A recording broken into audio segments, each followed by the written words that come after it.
Fuck my ass. Well, you know, I really wish every time I open this fucking tablet, there wasn't something on the screen that I don't give two fucks about. It'd be phenomenal.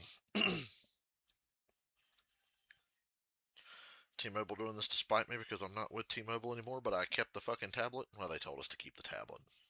I didn't steal it or nothing.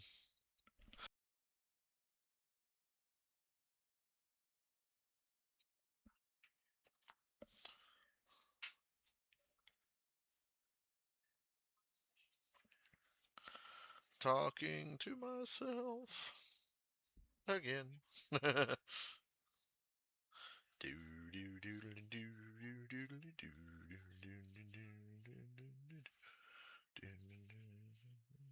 we got sound. I don't expect any comments, but you never know. A friend or two could pop in.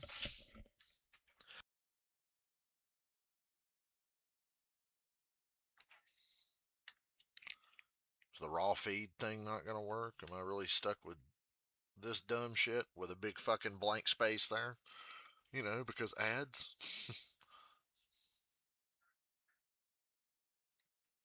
Well, at least I can show the top 10 for now. If it even updates. Knowing NASCAR.com, this shit probably won't even update.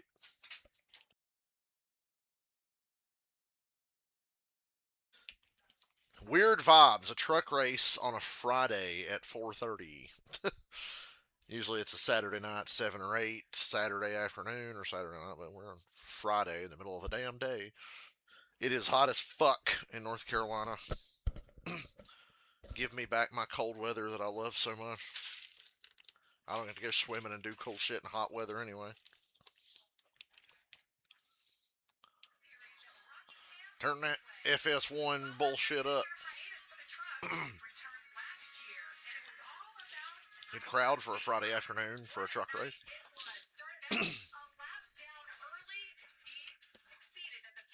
When Tyler Ankrum won the truck race last year at Rockingham. A 130 lap winless streak. You heard her. The upside down kid from Family Guy. Oh, Casey Kane won here.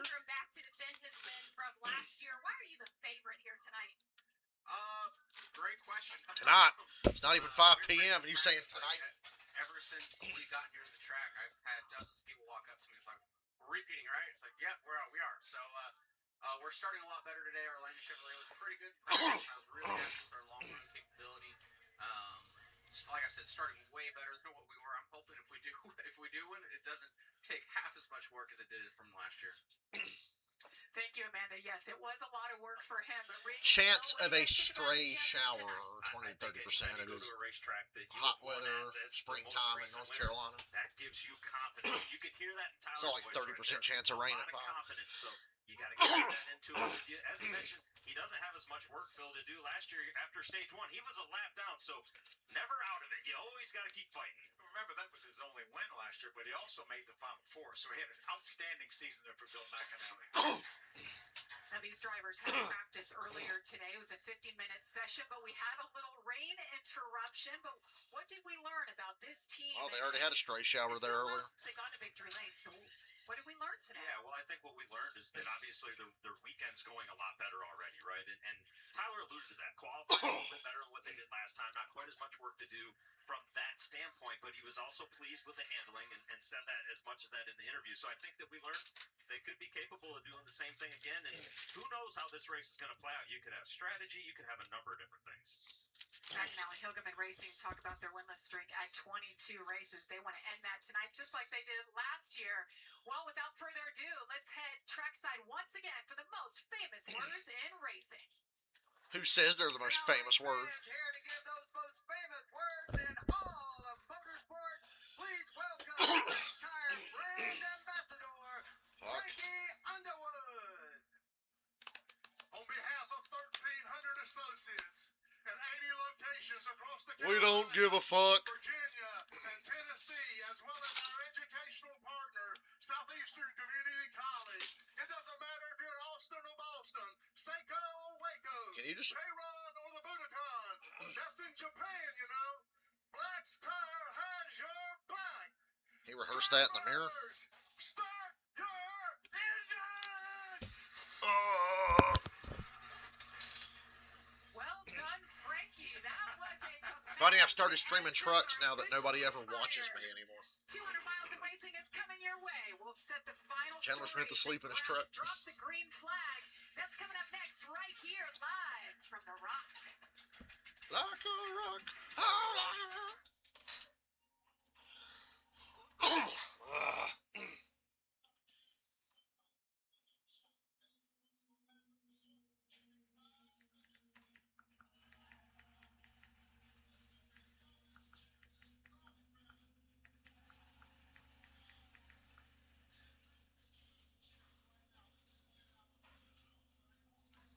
Then grow.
Lap, incredible pass for the win, picking up his 24th career win and the Triple Truck Challenge, $50,000. Phil, what do you think? Let's talk to him. Yeah, let's try to get a hold of him.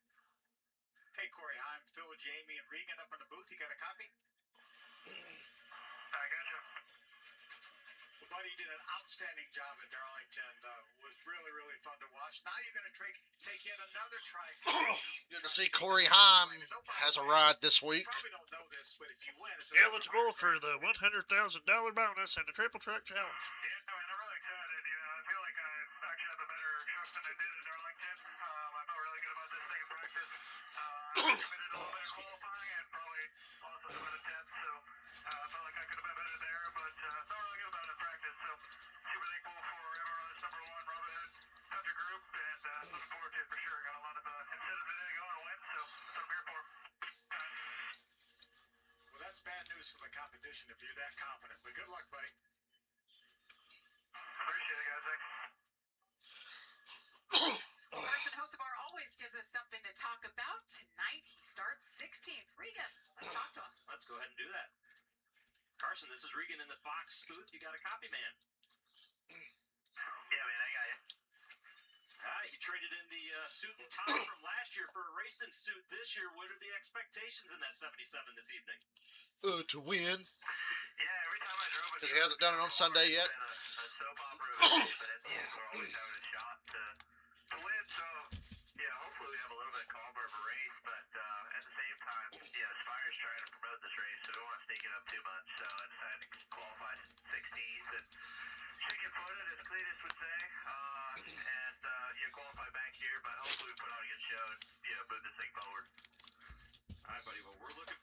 watching you. We know you put on a heck of a show. Have fun. Appreciate it, guys. All right, it's time for the Craftsman starting grid. Jake Garcia with his second pole this year and his second straight right here at the Rock. Set a new track record starting outside as Tanner Gray with his best qualifying effort of the year. How about row two? We've got Caden Honeycutt in the truck that Corey Hack won 12 times with last year, and rookie Cole Butcher. Lane Riggs starting in the 5th position. Already a win at St. Pete just a little while ago, or 2 races ago. And Ty Majeski looking for his first win of the year. Take a look at the rest of the lineup. Parker Eatman making his Truck Series debut. Heck of a qualifying effort. Yeah, Butterbean back in row number 6 doing a nice job. See Corey LaJoy back there in row number 12. He is now full-time in the 10 truck. Daniel Dye resigned from the team earlier this week after being suspended. Daniel Dye resigned. Wink, wink. To race, but he's no longer with the team. Let's check in now with our Resigned himself to the fact he'll probably never race again. I hope my kid, he's a pay driver. Somebody will put him in something, trucks, Arco, whatever. Money can buy anything. It cannot buy talent, but it can buy a lot of other shit. I sure hope so. We've certainly been close, and it was close here last year as a runner-up finish. Jake led 43 laps that night. When you think of Rockingham, he called it a roller coaster. Josh, can he go one position further? The Rock will have the answer here tonight. Well, Corey LaJoy taking over that number 10 truck for the rest of the season told me he's most excited. Oh yeah, welcome to the Truck Series, full-time Corey LaJoy. Racing in front of 15 people or whatever the fuck he said. We're never going to let that go. Told me they got work to do, but in his words, they're going to stack pennies until they get where they need to be today, Jake. We're back to the stacking pennies bullshit, huh? Regan, how about our Craftsman truck description? They don't even make pennies no more. Description and we mentioned about the intensity of this track. Well, that's because there's 22 degrees banking in turns 1 and 2, turns 3 and 4, 25 degrees. A little bit different both ends of the track, Phil. They will have to figure that out. Let's take a look at our race analysis. This race will be 200. When you play the game, you really feel the difference in the banking from 1 and 2 to 3 and 4. It's like 3 degrees more on the other end of the track. You actually really feel that in the game. Speed 35 miles an hour.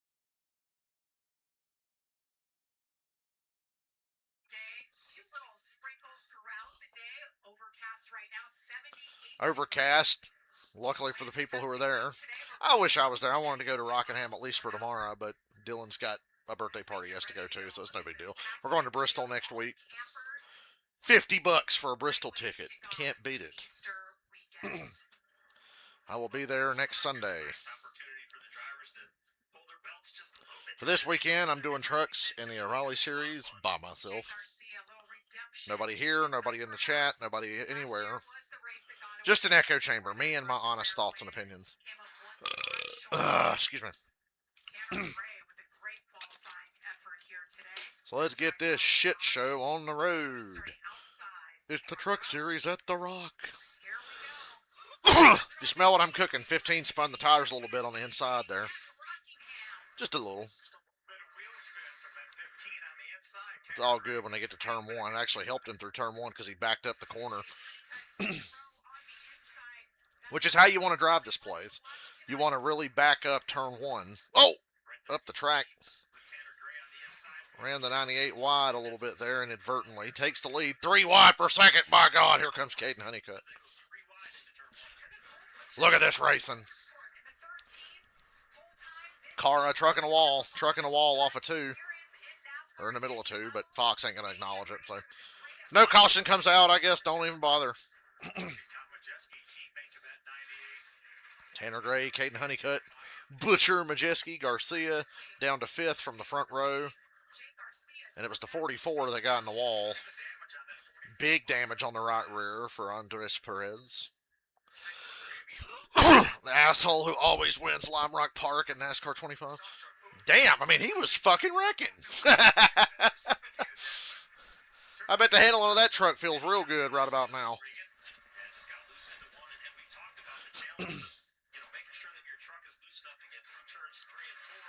Good to see Butterbean in the top 10 early. He's not had a good year.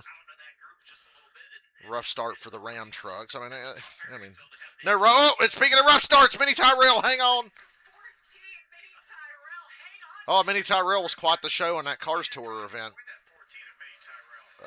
what, 1 or 2 weeks ago, whenever it was.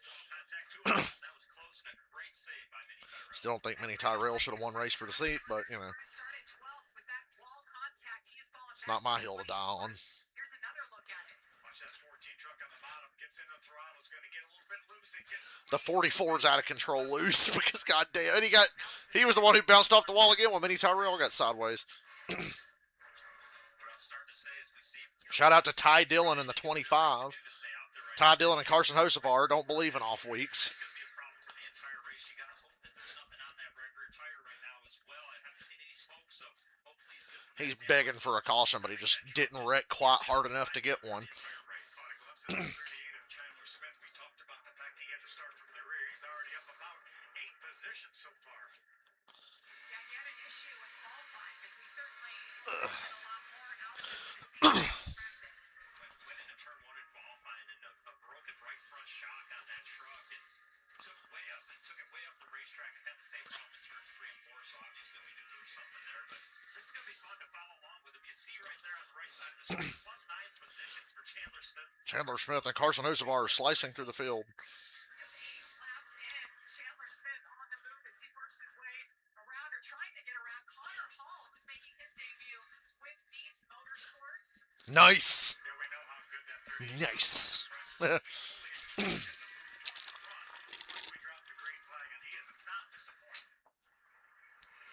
Ty Majeski, the short track ace, Continues to lead here. got into second place. That rhymes. Third, Cole Butcher and Corey Heim, the top 5. Tanner Gray gonna figure out how to win a race. Could today be the day?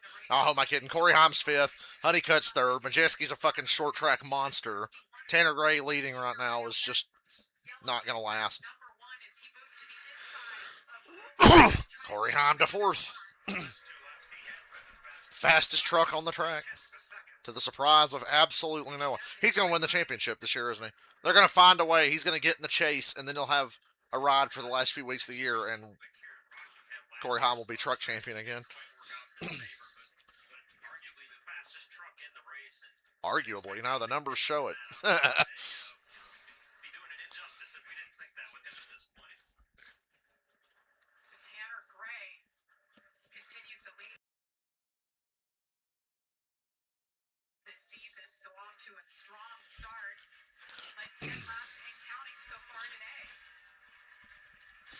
Here at the Rock. 12 laps in. How much longer will Tanner Gray be in front of these guys he's not better than? Continues to lead at the Rock. No side-by-side commercial breaks for trucks. So I guess we'll find out after the break.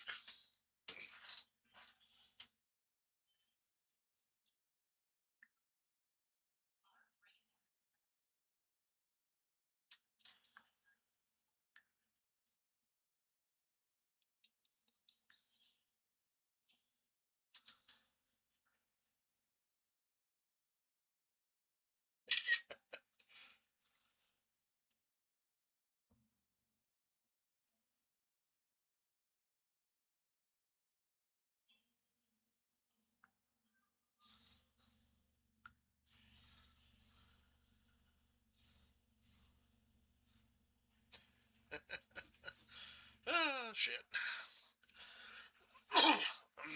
Sorry.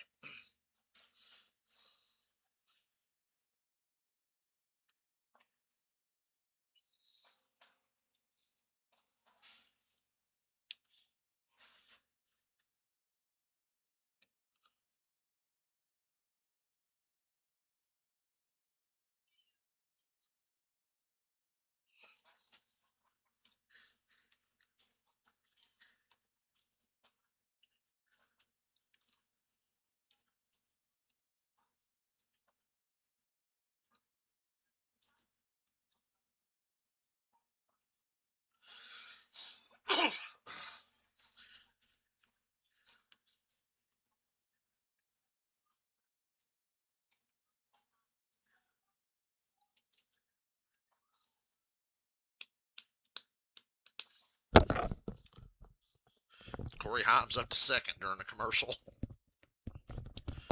Will he be the leader before they come back?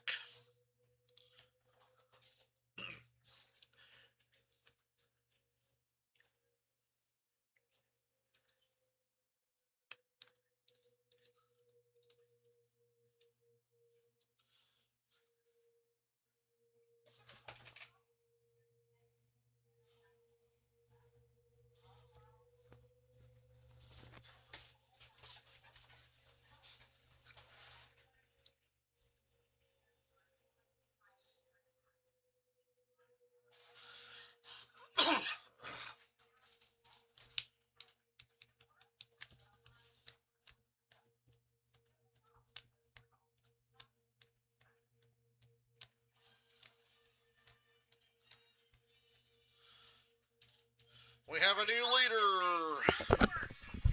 Corey Heim, not even halfway through stage one, and driving away. Frankie Muniz just got lapped as we come back from the break. I don't think this whole racing thing is going to work out for Frankie, but I like him.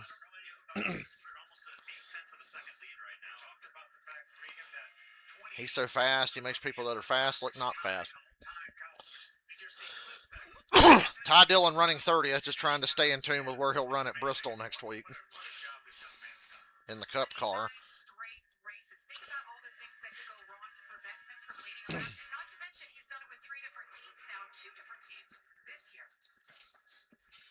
Brennan Queen, Butterbean, still in the top 10.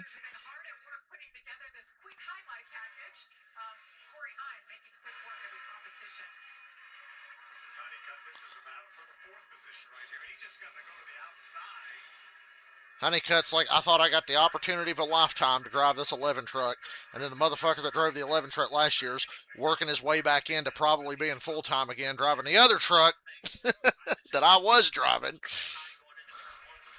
Now, Brent Cruz drove the one last year, my bad, I forgot.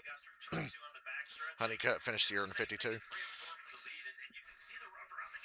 Yeah, Caden Honeycutt's supposed to be the shiny new toy, and here's fucking Corey Heim still showing up to races he wasn't even originally scheduled for. I don't think he was originally scheduled to run Rockingham. I can't remember if he was or not. I feel like he wasn't. But he won Darlington, and here he is.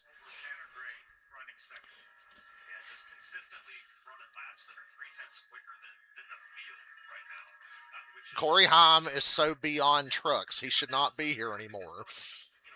I'm glad he has a ride and something to do and can get some more trophies and keep his name out there, but he is so beyond trucks now. He doesn't need to be here. It's a crime that he's not in the O'Reilly Series. And then Cup next year. Maybe next year in Cup. But he's stinking up the show.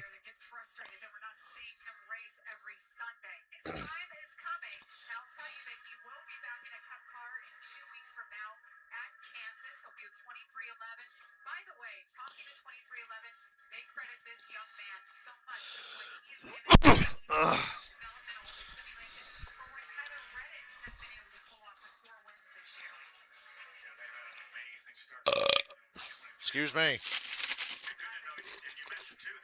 We went to Chili's. Rode the Dente for Carson Hocevar. Went to Chili's. Had steak and shrimp with loaded mashed potatoes. I am fucking full.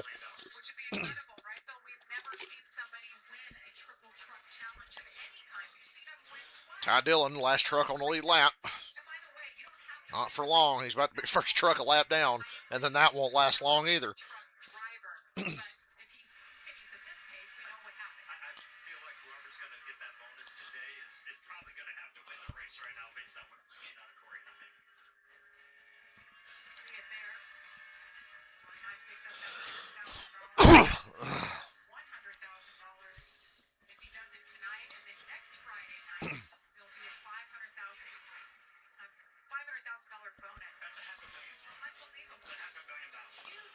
Jamie Little can't count, so they had to remind her that that's $500,000.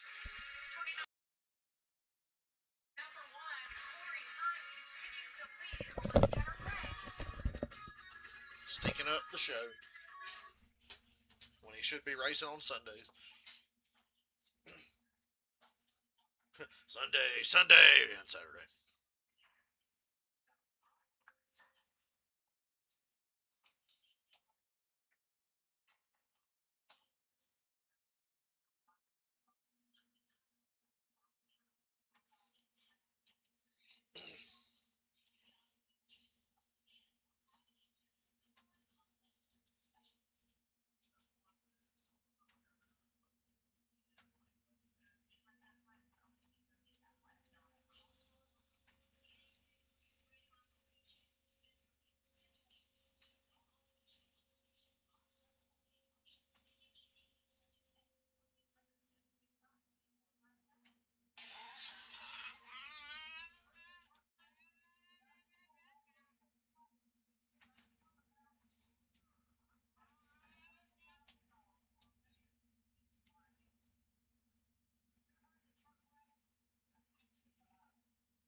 Don't mind me. I'm just thinking about how I'm going to play more of my NASCAR 25 career mode after this. Off stream.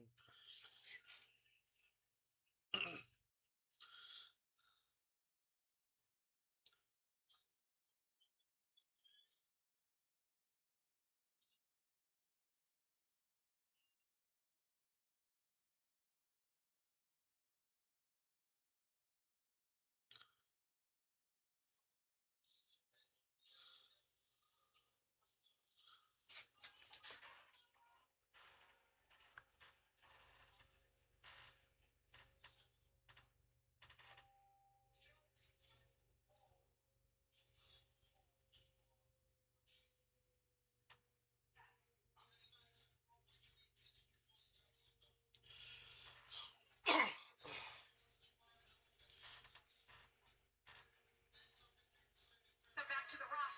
10 laps to go in stage number 1. Corey Heim continues to lead, but how about Butterbean Queen leading the effort, the contingent of the 5-truck operation of Colleague Racing up in 11. Guys, there's such a discrepancy between these teammates here early. Look all the experience that Justin Haley has. They're talking about the Ram trucks are kind of all over the place, aren't they? Best job just outside the top 10, and really doing a nice job. And doing what he's done all year long. And that's been be consistent, take what the truck's got, what it's going to give to you, and use that opportunity to learn all these Coming to 8 to go in stage 1. And figure out exactly Thank you for dropping by, the 3 of you that are in here. a little bit of a battle right now with Dawson Sutton, who's also having a good start to the race. He's up 6 spots right now as they run. So Brennan Queen doing a really nice job so far. And Phil, you called the races with Butterbean Queen last year. He won so many races, and he won the championship. What did you Butterbean's see going to out fall of him? just short of stage points, actually, this He's a run. smart driver. He didn't always have the best car at the beginning of the race, but he and his crew worked together. We always had some sort of a halftime break or some sort of a race break. They were able to make their cars better, and he just didn't make any mistakes. Why ain't Cletus in this race? Kinda has our heads scratching. Is Ben Rhodes. He just has not Needs all the fucking track time he can get. 25th right I think he now. would have been in a truck today. I think he's in the ARCA race. I stopped over and talked to him and his crew chief, his new crew chief, Kel Hill. It's their second race together after qualifying, and Kel told me, I'm just not where I need to be with this truck today. I'm learning these trucks, and he said that the goal in stage 1 here is to just find balance for Ben Rhodes. And guys, before I walked out of the hauler, Ben threw his hands up and said, I just want to win. But you gotta look at the calamity here. Look at the other team trucks here tonight. Cole Butcher on one of his best nights ever, running currently in 6 qualified fourths. Why do they keep saying night? It's 5 o'clock. Thank you, Amanda. Yes, and Yeah, he's Ben Rhodes is about to get powerful. lapped with 5 to go. Leader Corey Heim getting ready to put him a lap down.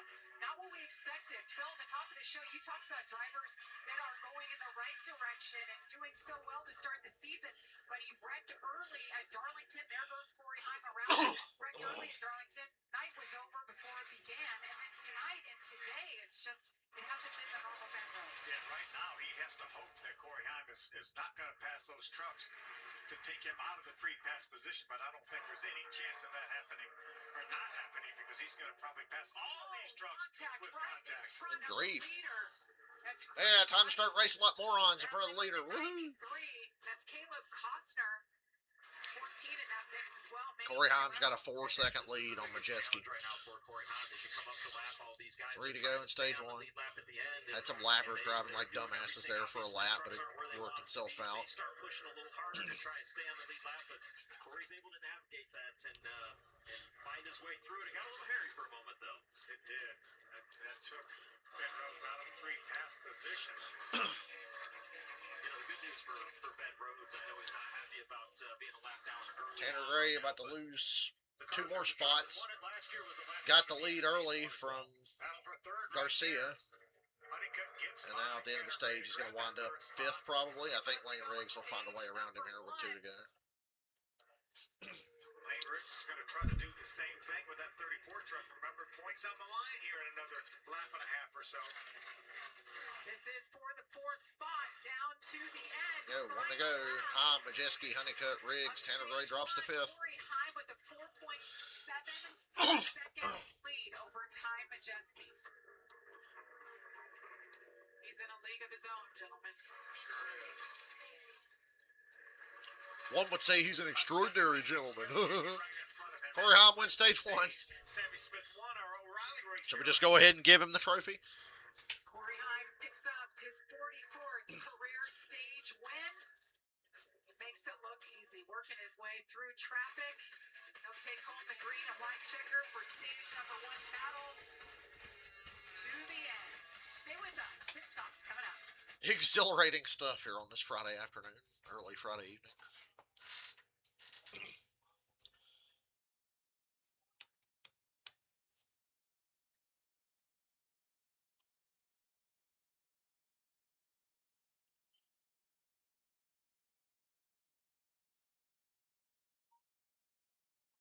See, Corey Day got the pole for tomorrow afternoon. Jesse Love second. Jesse Love will be the one who wins the race.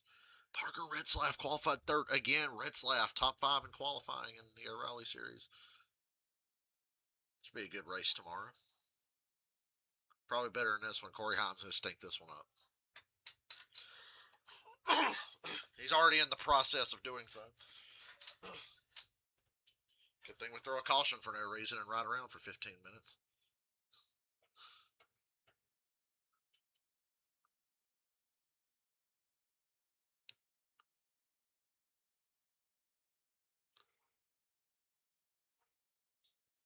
I'm glad that the stupid stage cautions became a real topic of conversation this week among drivers and people in the sport, instead of just people like me bitching.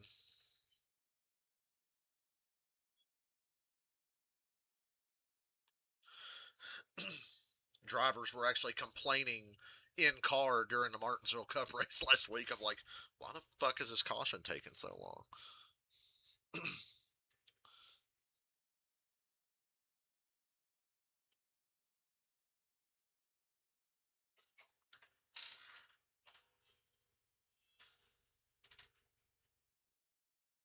Next day, and the next day, and the next day.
Another stage win. Getting ready for first round of pit stops. And guys, Carson Hocevar, when you talked to him, Regan, he said it's been like a soap opera every time he gets behind the wheel. Let's listen to his radio here just moments ago.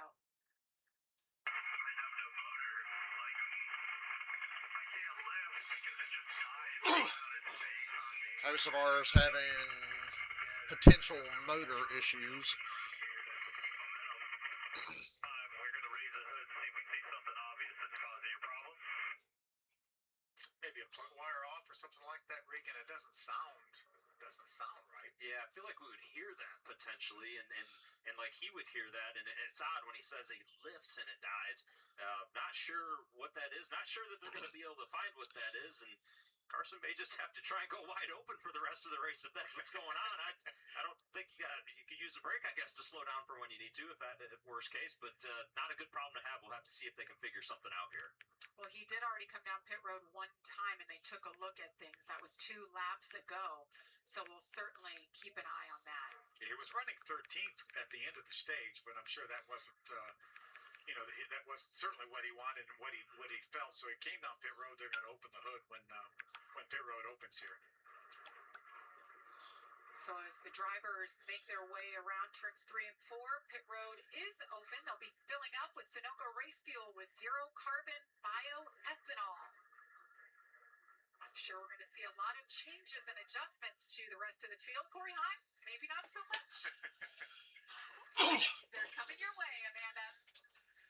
Well, the question on a lot of these race radios was what Corey Heim was going to do. There's already strategies. What's he going to do? Yeah, like you're going to beat him no matter what. Lane Riggs, the team was asking him, do you want 4 tires or 2? Unfortunately, Lane Riggs is having some communication. Just fucking put 4 on it. You're not going to beat Corey Heim, whether he does 2 or 4 or whatever. Decided to go with 4 tires, but a big weekend for Lane Riggs here. Has family in town. The sponsor has a box as well, Josh. Well, for Corey Heim, obviously a really good start to the race. He said that truck fired off neutral, but then trended tight towards the end. Said he used to be freed up just a little bit in terms of time. And Jeski also happy with the fire off, got tight towards the end of that one. They wanted to address that with a little track bar adjustment. Track bar adjustments, air pressure adjustments. Corey Heim comes out in front. Well, look at that. Corey Heim's still leader. Obviously only 2 tires on that 9 truck. And you guys talked about not a lot of fall off, so you can gamble, mix it up a little bit. It's more an emphasis on fuel, I think, for tonight that we'll be watching. Well, Corey Heim, he's been the leader tonight. He's led the most, 33 laps.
Hey, it's that Harvick and Buxton podcast I've not listened to yet.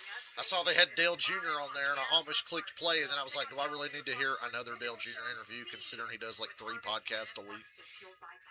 Subscribe to Speed on Fox on YouTube. follow it on the Fox Sports app or wherever you get your podcasts. So we would like to say congratulations, Kevin. As much as I'd love to give you a hard time, you certainly do deserve it. 2014 champion, 60 wins. I'd say he's a Hall of Famer, first ballot Hall of Famer. O'Reilly champion as well. Well deserved. Very well deserved. And I was speaking with Kevin shortly after that, and he does not like it when they give it. They definitely got him right there, and very cool. He's a very calculated individual, and when we can get one on him like that. How did Gio Ruggiero get a penalty? Too fast exiting. Tough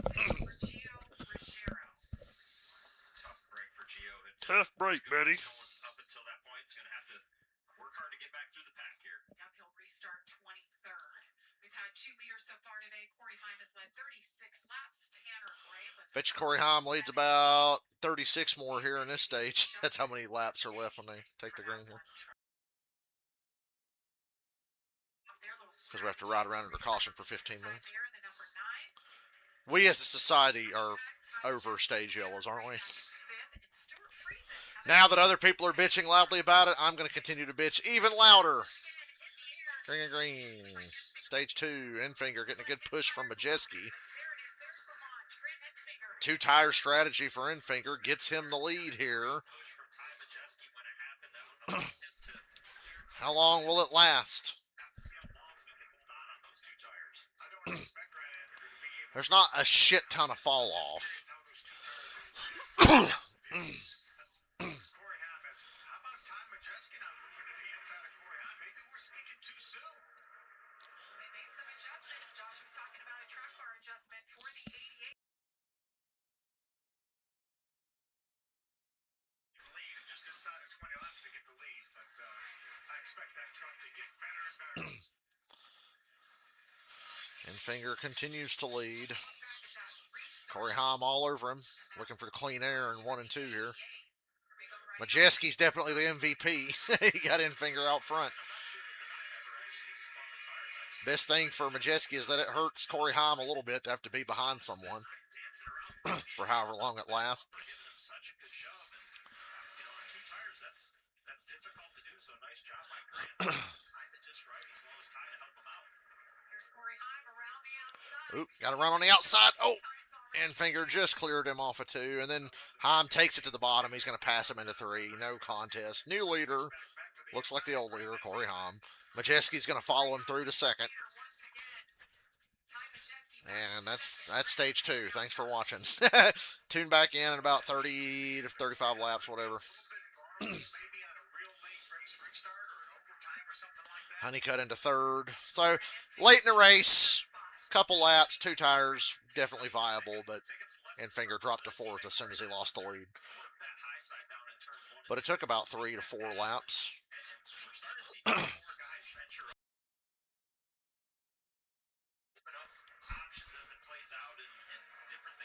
The groove is widening out. They're talking about that now. Stage here, just 45 laps again. We were caution free in the first stage. Caution. Good God Almighty. Adam Andretti has crashed hard on the backstretch. He is done for the day, I can confidently say. Big lick for him, making his 3rd career start in the Truck Series. He was back in 28 at the moment of his contact. And that's at the end of the back straightaway, so you have to imagine. Different names in the top 10 now.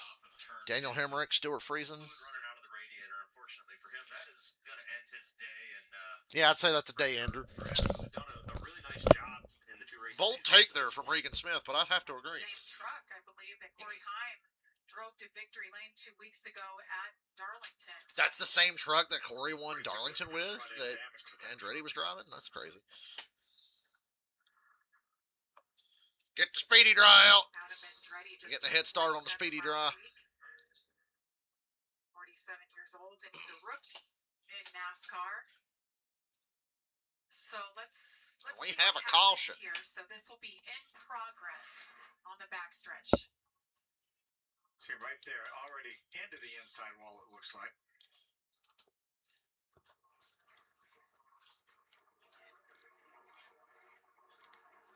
Yeah, definitely looks like that started, at the Exodus turn too, and we see the contact when he gets to the inside wall, And that back straightaway is banked to, I think, 8 degrees or something like that. So it's somewhat self-cleaning, and that's maybe what happened to Adam.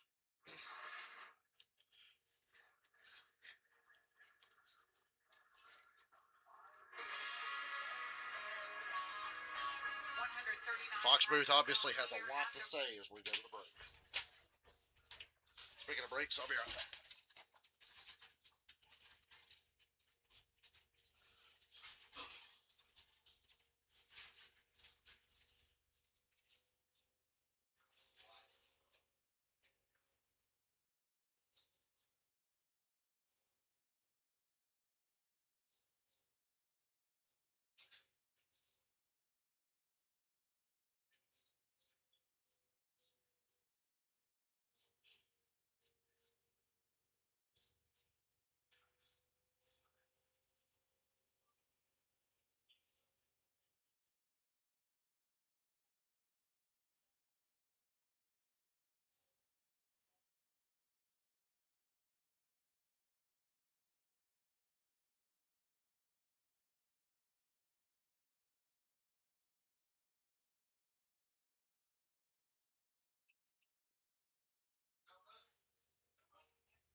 The O'Reilly Auto Parts Series drivers will test their mettle against The Rock with racing action starting at 2:30 If you on the smell. CW. Never gets old, I know. Little doubleheader action from The Rock, and one of those rare weekends that the Cup Series is off, and for good reason. It's Easter. And Increasingly rare. community. But wait a minute, you guys were saying a couple years ago how great it was that Cup would race on Easter when they were doing Bristol Well, on Easter. Josh, we talked about the issues for Carson Hocevar. We know he came in and said he was down on power. What's the latest? Well, yeah, they took a big swing during the stage break, and during that next run, he said it was still slow down the straightaways, but felt like the balance was just a little bit better. Said he needs more of those adjustments, so he came back to pit road. It took 2 rounds out of the right rear, 2 rounds out of the left rear, took a packer out, and told him, we're going to have to battle through this, and a lot of it's going to be on Carson running different lines and trying to figure this out. Of course, the team disappointed they missed it on the setup, but hoping the driver who's done it before in the past can find some way to dig themselves out of this hole, guys. Interesting. It's kind of funny because, originally in the first stage, he was talking about the thing wouldn't run. We thought it was all motor related or whatever, but now he's talking about obviously the truck not handling to his liking, and they made some pretty major adjustments, as Josh just told us. Yeah, just a multitude of problems for that 77 right now. And you see on this pit stop here, spent a long time in inside the left front, taking care of obviously the factor adjustments there, and not sure how if those two things are correlating somehow. I can't imagine that they are, but we'll have to keep an eye on Carson and see if they can't get it going back the right direction. So Carson Hocevar will restart 23rd. Not a great day for the hover car. Pass that time around was Connor Hall, making a second career start here, the first for Nice Motorsports. He'll restart 24th. Interesting. Corey Heim took the outside on the first restart of the race, and this time he's going to choose to take the bottom. We saw Grant Enfinger make the bottom work when he did that. Trying to put some stuff in the memory bank here right now for Corey Heim for later in the race and what's going to work for him. And has a teammate behind him in Honeycutt as well. First time we've seen Ty Majeski restart on the front row. We know he made some beneficial adjustments as well. See what he can do here. Majeski, Honeycutt, Enfinger, Tanner Gray, and Lane Riggs. Can anyone stop Corey Heim? I don't know. My gut says probably not. Well, he didn't win half the races last year. I mean, he only won 12 of 25, so he didn't win over half. That's his own record book. This says Corey Heim with the long pages. They added a lap under caution here because just what we need, more caution laps You know, one thing I was in modern NASCAR. we talk about simulation all the time, right? All these major teams have simulation. They go to this, drivers go to the simulator. Well, what they find out setup-wise, they usually will use across all their trucks. That's why it's so surprising that Ben Rhodes' truck was so far off his teammates early in the race. But conversely, we talk about Carson Hocevar not running all that well or to his liking. Sammy Smith, his teammate who won the O'Reilly race here last year, is back in the 18th position. So whatever they came with maybe is not. Yeah, we needed more caution laps, folks. Like in practice, Hocevar just trying to find that balance as to where they needed to be with him. I know Sammy Smith was on the splitter, so plenty of time to work on it, plenty of time to try and get things better. Tricon Garage, 3 of their 5 trucks in the top 10. So same idea. You take that setup, basic platform as we always hear, and then little nuances to fit your driver's style. So Corey Heim in the 1 truck restarting on the inside.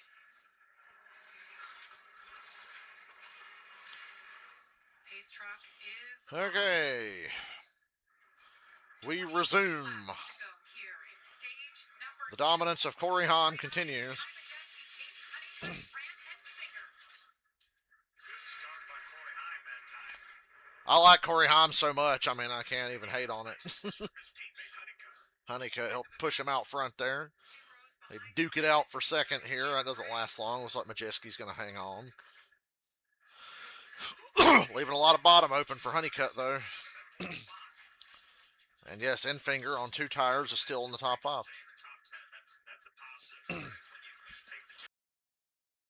One of the Brennan Queen hit the wall hard. He looked just like Perez on the opening lap of the race today. Luckily, in 2026, NASCAR has relaxed yellows on. We will stay green for now.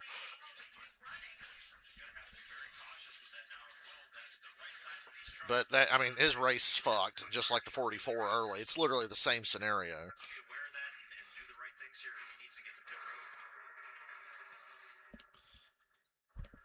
See what happened to the 12 Butterbean Queen here.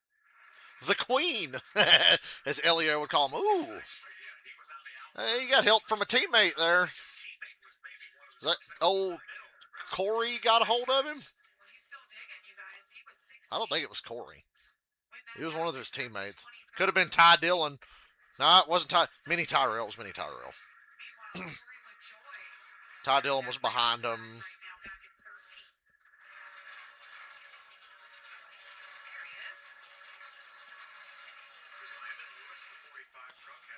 They're trying to talk about Landon Lewis, and they cut to Corey LaJoie's on board.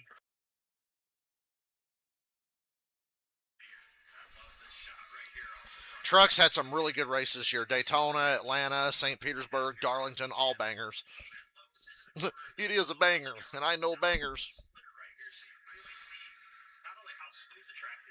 I'm like fully invested in watching trucks again. even though they have like a month off at a time between races sometimes. What an awesome ride that is, right? Just a great viewpoint. Looks like Dan Stillman and crew chief made some nice adjustments on this truck for LaJoy up to the 13th spot. Where LaJoy has been a busy man in and out of a race vehicle. His wife just gave birth about 3 weeks ago now to their fourth baby boy. So it is a busy the next generation, basically, of what his He's picking up his dad's business because he knows his racing career is probably not long for. Good for them. Who knows how many lives Randy LaJoy has saved? I'm glad his son wants to follow in his footsteps, make a huge contribution to the sport. Since he hasn't made much of one on the track, I'm sorry. I can't talk about Corey LaJoy without wanting to roast him a little bit.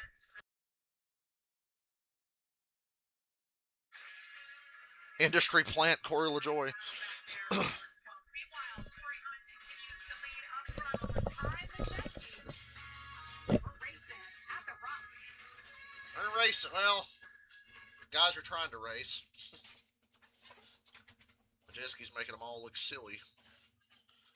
Excuse me, Corey Hyman, Majeski. In a league of their own.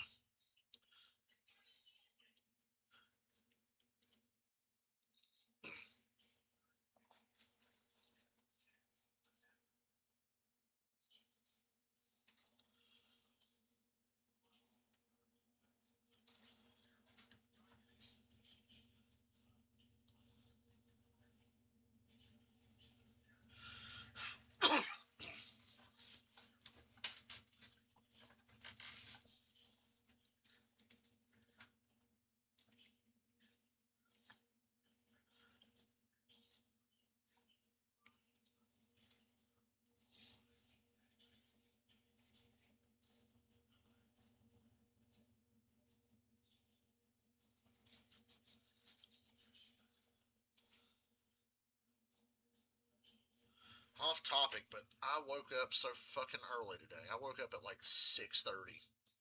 Actually, I woke up before 6:30. Could not go back to sleep, so I just gave up and got up. Could not go back to sleep for the life of me. I lost the ability to make myself go back to sleep after I wake up in the morning sometime in the last 5 years.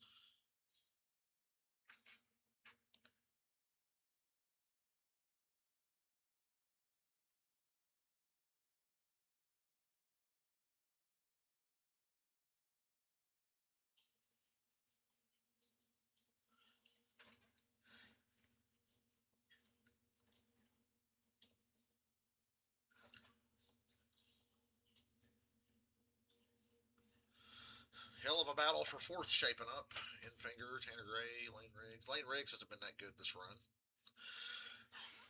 He kind of seems like next best to Heim and Majeski and Honeycutt at the front. Really, it's not classes. It's Heim and Majeski, then it's Honeycutt and Riggs. And then everybody else is just kind of here. 9 did 2 tires, got track position. Tanner Gray started at the front. He stayed relatively close, but he's not really a threat.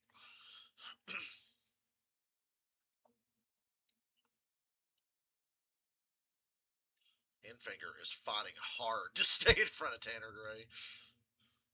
Hard. And it's going to cost Tanner Gray a spot. Getting held up by Infinger. Trying with all his might to hold on Tanner Gray and Lane Riggs. So far right now he does, but you didn't listen at home as we were. Oh, how nice. We're side by side. Doing a great job on those 2 tires. Remember, we talked at the top of the show how far behind he is right now. He's like 16th, 17th spot in points. His average finish way down from last year. He needs these points. Look at the 34 gas up in the center of the corner. And just Steve couldn't stick it off, or he would have probably run into the side of Tanner Gray. And it looked like Tanner Gray was going to be able to make that move to the outside, much like his teammates have been doing a little further up front there. And when he went into turn 1, I jumped out of my seat for a moment. I thought that truck was going to go around completely on him, but a nice save and getting brought back into a battle there because of it, as we see Stuart Friesen right now in 7th position, doing a really nice job so far. A tough race at Rockingham last year for Stuart, but things have gone much smoother today. So Same situation, 2 tires for Stuart Friesen as well. That track position has worked well. Clean air. These guys always look for clean air, and that's what Stuart has, a little bit of that clean air compared to being back in the mid-teens among a bunch of trucks. Friesen started the race 19th up to 7th right now. He's been running top 10 most of this race. And remember, we award points to the top 10. So back to your point, Phil, it's all about finishing this stage in the top 10 and maximize those points, especially if you're a guy like Granite. Exactly. Daniel Hemrick having a nice run. You see he started back in the 15th spot. 16th in stage 1. Now has made his way up into the top 10 and 8. Been really impressed with Cole Butcher. Up there battling up front early on, and he's hung on to that top 10, that ThorSport machine. Yeah, he restarted outside the top 10, so he's made some passes to make his way up into the top 10. Race kind of a big nothing burger so far. Grant Enfinger continues to hold on for dear life right now, and both these guys, Tanner Gray as well as Lane Briggs, right behind him. They want this spot. The problem is they keep getting to each other, battling instead of being able to move forward and progress. And Lane's going to try the outside right here. This time it looks like he's going to be able to complete this pass. 2 laps to go. Lane Riggs on the outside finally passes Tanner Gray. Grant's up there saying, stay side by side, guys, just for 2 more laps. And he gets it. Lane Riggs picks up 1 more spot. Moves around Grant Enfinger. And Tanner 2 to go in Gray, stage 2. see him back a spot to 6. We're almost halfway there. Halfway there. Halfway there. Final lap of stage number 2. There's your leader, Corey Heim. A lot of lap traffic, guys. He has had to work his Like way it through. matters. Midway through stage 1. Andres Perez had a fast truck qualifying the top 10 and hit the wall hard at the front flat. Corey Heim picks up the 2nd stage win of the race. Ty Majeski, Caden Honeycutt. Corey Heim has swept the stages. Riggs picks it up. Not Another really spot. much to talk about. Oh, Riggs got by Enfinger there at the end. Enfinger moves back to 5th at the end of that stage. Still a net gain for Enfinger, the 2-tire strategy.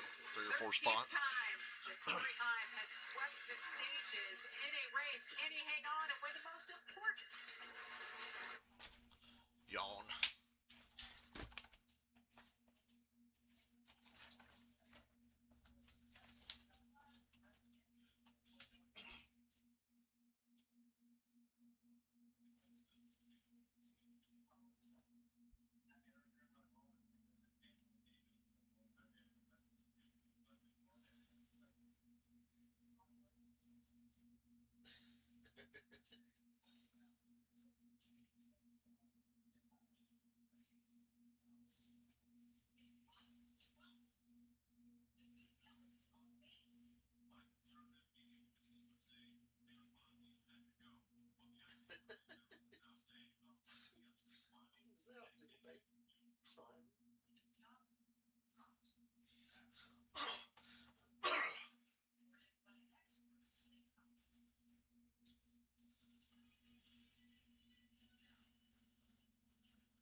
guys know who won the first Cup race here back in 1965? I don't. Jamie, do you? Would it have to do with the person? No. Curtis Turner. Curtis Turner, first win here. And a Wood Brothers car. I wasn't there. That was the next question, Bill. Well, Power Fuel Strategy, sponsored by Zero Carbon Bioethanol, sets up our next round of pit stops. How are you looking at this? Yeah, you see right there, 80 to 85 laps, the fuel window. Probably a little bit closer to 80 right now, but this final stage, 110 laps, JB. That means they're going to have to pit, and I know Phil touched on it at the top of the show, but when do you make that stop? We saw Tyler Ankrum find a way to stretch it last year when he made that stop.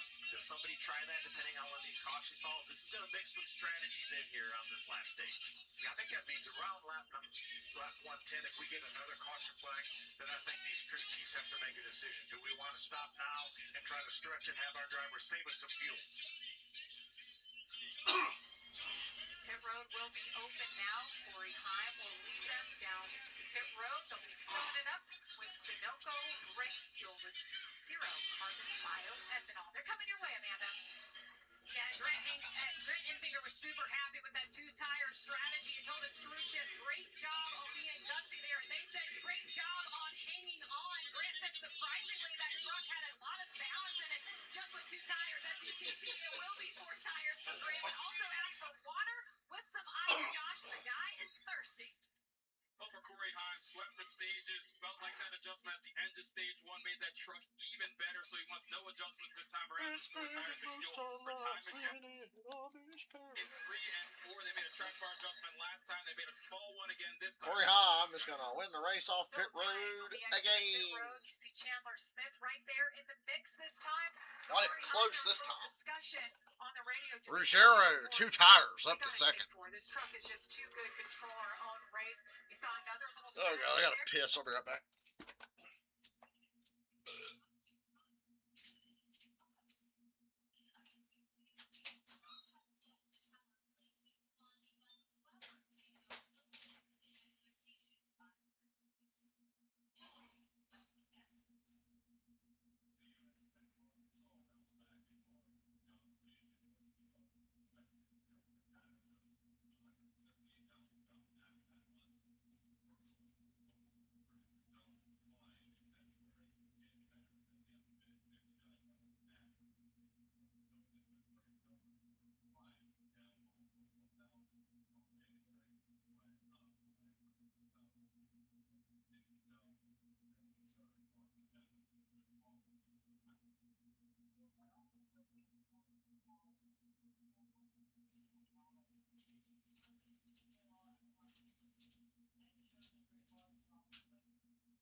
Still here for some reason.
history. Dwayne Johnson? Plymouth Rock. That was fairly famous. That's a good one. Rock of Gibraltar. Remember learning about that? Wow, Fox, you're so fucking funny. Oh my God, Alcatraz, I played that in the Tony Hawk game.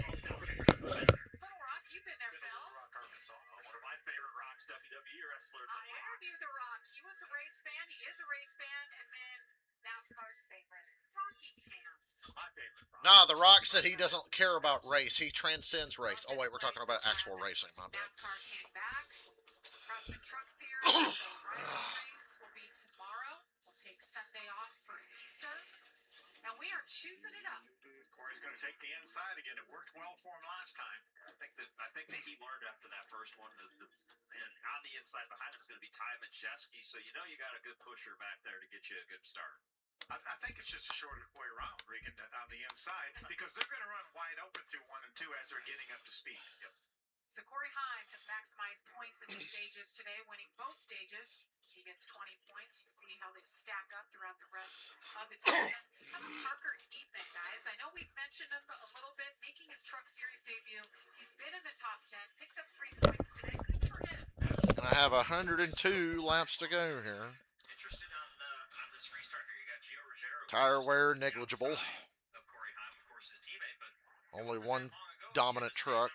he was getting a speeding penalty, so a 2-tire stop for him. They saw Grant Enfinger do it earlier. Tricon really wants to be the HMS of the Truck Series. I respect it. Also with 2 tires as well as all 3 of those teams now in the top 10, and they were outside the top 15 at the end of the stage. So Corey Heim has won both stages. We saw Lane Riggs do it last year, but Lane did not find victory lane because it came down to a little fuel strategy. See if Corey Heim can get it done today. 102 laps to go. Teammates side by side. Ring, ring, ring. Go, go, go. Gio has a teammate behind him, Caden Honeycutt. Ty Majeski got Clears for the lead off of 2. Nobody slammed the wall behind him. Ruggiero holding on to second place. 2-tire strategy. Majeski throws a block on Honeycutt. Honeycutt didn't force the issue. Decided just to go to the outside into turn 1. Loses a lot of ground. As we're about to hit the halfway mark, boys and girls. And we heard that he has not been happy this entire race with his truck, but it doesn't mean he's not going to battle back on the inside. Keep in mind, had that broken shock in qualifying. We saw it when it happened going into turn 1, and you can actually hear it when it happened. And just been fighting all day ever since then. See right behind them that orange and blue Chevrolet for Tyler Ankrum, a winner here last year. Kind of a quiet day for Tyler Ankrum. It was a quiet day last year for him towards the end until the end of the race. And he was a master at fuel saving when Master. Master. picked up the victory. It had been so it was a special day for him. As we look at Grant Enfinger digging, looking to pick up that spot over Tyler Ankrum. That's a battle for 7. Stuart Friesen right behind them. Remember, both those drivers parlayed 2 tires into a top 10 finish in that second stage, and has them both now with track position and 4 tires. 26 at Dawson Sutton. He's going to round out the top 10 right now, and Dawson Sutton's been doing a really nice job this entire race. Started 18th and has just slowly worked his way forward as we've been running, and definitely, got to be liking what they're seeing out of that 26. Lane Riggs, the 34 truck. Lane had run in the top 5 much of the race. Right now back outside the top 10. Had a little bit of trouble on that first pit stop. We noticed him stalling and leaving pit road. Lost a couple spots there. Lost a couple spots to the guys with 2 tires. Heim's really going to be unbeatable with a 2-tire teammate between him and Majeski. Stage 2 and clearly. Looks like the cloud cover's moved away. The sun's back out. Stuart Friesen to grab a spot. Move Dawson up to the 9th spot. See the 19 is behind Lane Riggs. Daniel Hemrick. Come to expect those McNally. Ankrum, last year's winner, only running 7th. Racetrack here, and of course on the short tracks as well. They're the team that got the win last year with Tyler Ankrum.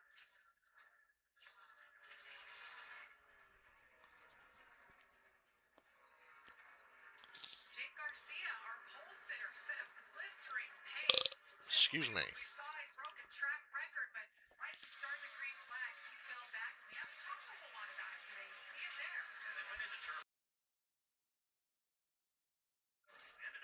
washed up the racetrack just a little bit, and once it got up to that high line, lost a few spots. It's like it's been a steady battle, to try and gain positions for him all day long, and can't be overly thrilled with it. And Christian Eckes, as good as he was at Darlington, definitely expected him to be up a little further close to the front right now, and this has been kind of stuck right there from that 10th to 15th range for the majority of the race. Yeah, 12th was the best that Christian has been this entire race, and that was at the end of the second stage.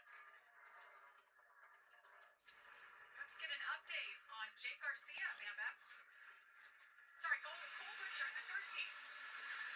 What a great day for Cole Butcher. I talked to him after qualifying, where he qualified fourth here. What a great day for Cole Butcher. He's not even running top 10. How's that a great day?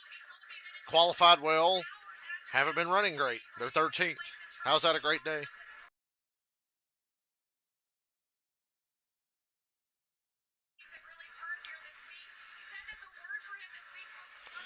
Majeski got by Ruggiero for second. Corey Heim has a 2.5 second lead.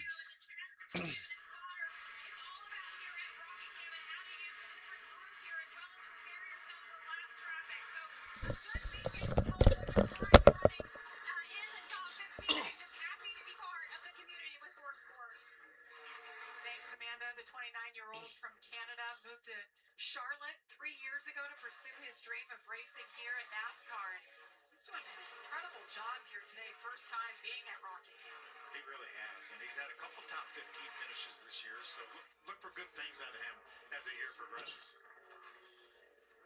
So right here, a couple of teammates, they're battling down there in turns 1 and 2. Cade Honeycutt though up into the third position right now, and trying to figure out what he needs to catch his teammate Corey Heim. Just moments ago, between the teammates, we're a little close. We've seen that Corey Heim make that move a number of times. Go to the that was even closer as I got down at turn number 1. And that's what I caught out of the corner of my eye. I didn't know how we got to that point, but I definitely knew something had happened right there. And don't want to cut it quite that close if you don't have to. Gio Ruggiero has lost 2 spots since the restart. Remember, he's on 2 tires. But again, much like the Grant Enfinger as well as Stuart Friesen earlier, this is a net gain right now. We know that you've got to pit once more at some point during the course of this final stage. We don't believe anybody will try to make it or do anything crazy like that. So if you can just hold this position in your Geo right now, that's been a great run. I think we're in a run now with 87 laps to go. Then if the caution were to come out, it would take a couple laps to collect the field. So we would be inside 85 to go. I think everyone comes to pit road and tries to stretch it to the end. But again, we haven't had a whole bunch of caution flags in this race, so we may not see one. It's a sophomore season for Gio Ruggiero. Certainly a standout last year in his rookie campaign. Talked to Trevor Bain, one of the driver coaches for Tricon, and he said, this guy's hard on himself. Finished in the top 10 at Darlington 2 weeks ago, and he just was not happy with that effort. They expected more. Went to work this week, just focused on Rockingham. Doing a great job. Running top 5 once again.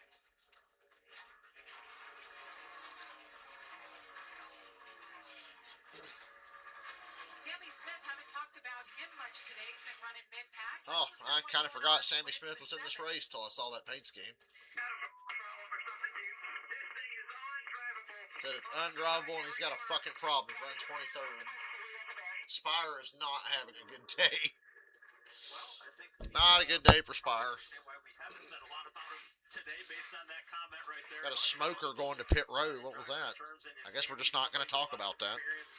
Thank you, Fox. His teammate, the 77 Carson Hocevar on pit road. Oh, it was Hocevar. Talked about the teams and So yeah, Spire not having a good day. These two certainly both had their hands full, saying trucks are undrivable. Corey Heim having one of my NASCAR 25 career races right now. They unloaded here.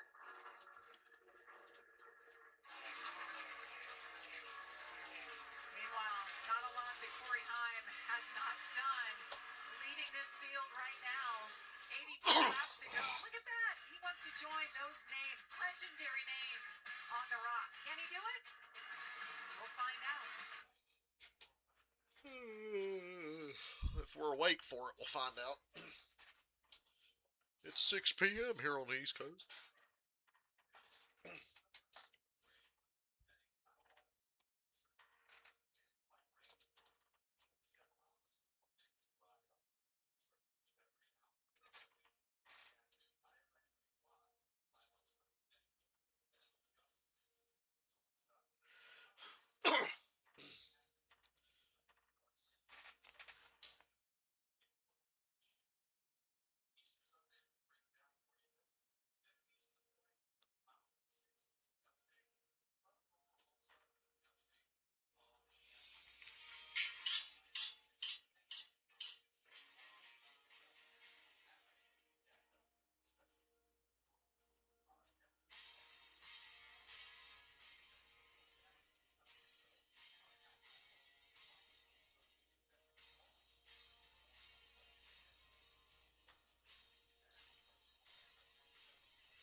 Food City 500, Sunday, April 12th.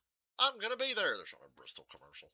The Triple Truck Challenge. Corey Ryan won the first race at Darlington, picked up a cool $50,000 bonus. And now tonight, if he hangs on, he'll collect an additional $100,000. And of course, we go to Bristol, Tennessee, in a week from now on FS1. If he can win that, guys, it'll be the first time we've ever seen the Triple Truck Challenge won by the same driver.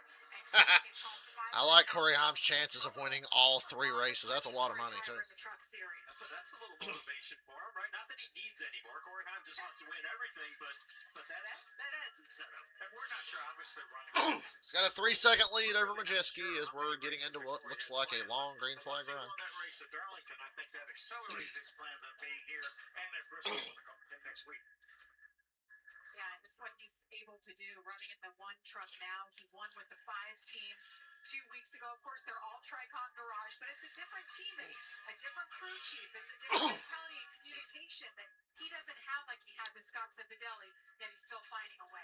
And I think he'll make. And he's whooping his old truck's ass by 6 seconds right now. Great run, but he'll make that 5 team and that 1 team better with all his feedback. Absolutely. Well, I mentioned the 77 and the problems he's been having. Josh? Yeah, it's a day of 77 in Carson Hocevar's in a garage. Practice, they were just way And go home, enjoy your off week. In the race, they got this. They made several adjustments. None of them really helped out in this. A few minutes over the radio, he came over and said something broke. As you see that truck now in the garage, Carson Hocevar, see him walking. He's already changed out of his suit and walking back towards his car. So a rough day for the 77. Disappointing. Very disappointing. Bad day for Spire. You're gonna have days like that occasionally, and I think the best thing for them is gonna be able to go back to trucks in one piece. You can go back and look. Ooh, Tyler Ankrum up to 6, just past Chandler Smith. Issues as well, and try to dissect it so it doesn't happen again. Guys, Tyler Ankrum is going in the right direction, moving up. Just got around Lane Briggs, moved into 7th. And this is about the time of the race last year that we started talking about Tyler Ankrum just a little bit. So, he talked to us before the start of the race and had a lot of confidence and has been progressing his way forward as it's gone on. Remember, only 2 tires on that last pit stop. So we talked about how short the first 2 stages were, 45 laps each. This one, 110 laps. We've had 3 cautions today for 22 laps. 2 of those, of course, the stage breaks. We've had 3 different lap leaders. Corey Haim continues to lead now. He's led 110 laps. Tanner Gray led the first 17. And Grant Penfinger credited with 4 laps led. 68 laps to go here from the Rock. Corey Haim. Woohoo! Majeski. We're going to step aside, but you won't miss a thing as we go fast. Yeah, we'll go side by side. You won't miss a thing. Unlike on the racetrack, they're going to go side by side.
he turns it up another notch. He's on the move forward. It hasn't been much of a battle. He just catches these guys and drives right by them. And you see right now, he's Lane Riggs looks pretty racy from 8th to 4th, but he's still 13 and a half seconds behind Corey Haim. So, up the track than most you know, all day long. He's going to make me a liar right now, and he's going to stay on the bottom to try and make this next move. But I love how he's been able to work around the track and starting to push that lane just up a little bit further. You can see how wide the rubber is now up there where Butterbean, that 12 truck, is running. It was a lot narrower than when we first started this race. Josh, let's get an update on the 19, Daniel Hemrick. Well, yeah, Daniel Hemrick was running just outside the top 10, but came over the radio complaining about a vibration, talking about the left front being loose. So they talked about coming into pit to get left sides only if that problem continues to go on for them. And it looks like he's it's coming like down now. Daniel Josh, thanks for Hemrick the is update. pitting under green. And this won't hurt him as long as we stay green the rest of the race because, as Regan talked about... And yeah, guys are going to have to start pitting soon anyway. This will not hurt him. As a matter of fact, he's going If the race stays green, Hemrick will come out pretty good from this. So it could be an advantage. And I feel like we've seen just a little bit more fall off on most of the trucks than maybe what we even anticipated. So could actually benefit him if he doesn't get that yellow.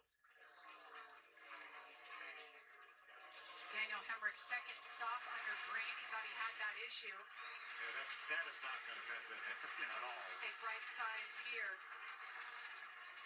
Yeah, he's being shown 3 laps down now, so... Meanwhile, Corey Haim continues to lead up front. Just lapped Mini Tyrell again, who's back in 25th.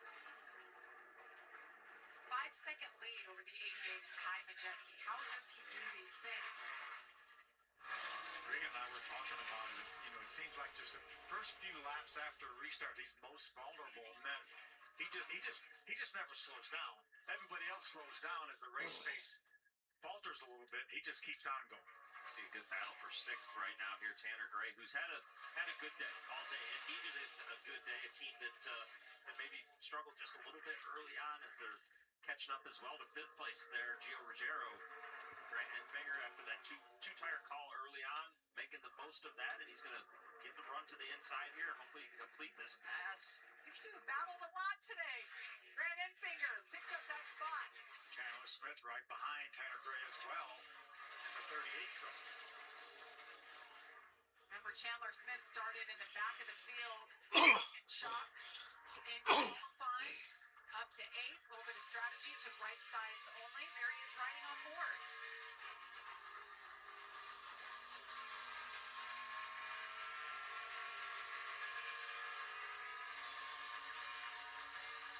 We will have another round of pit stops, and before we get to that point, we're going to step aside. It's our final side-by-side watch. You won't miss a thing. Corey.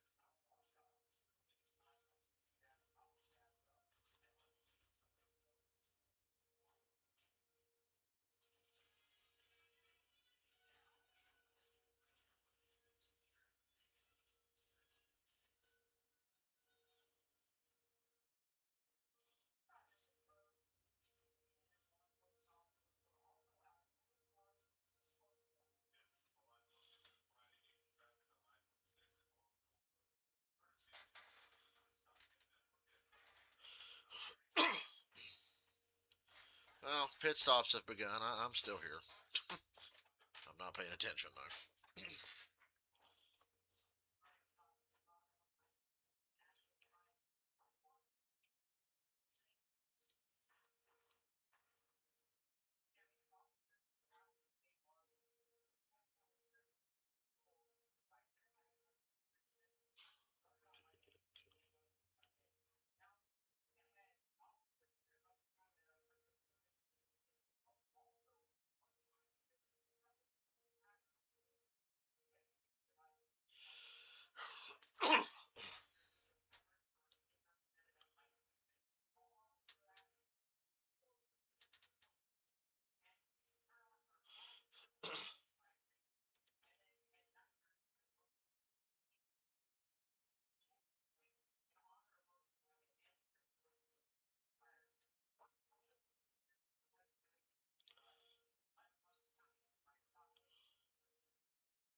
of the night.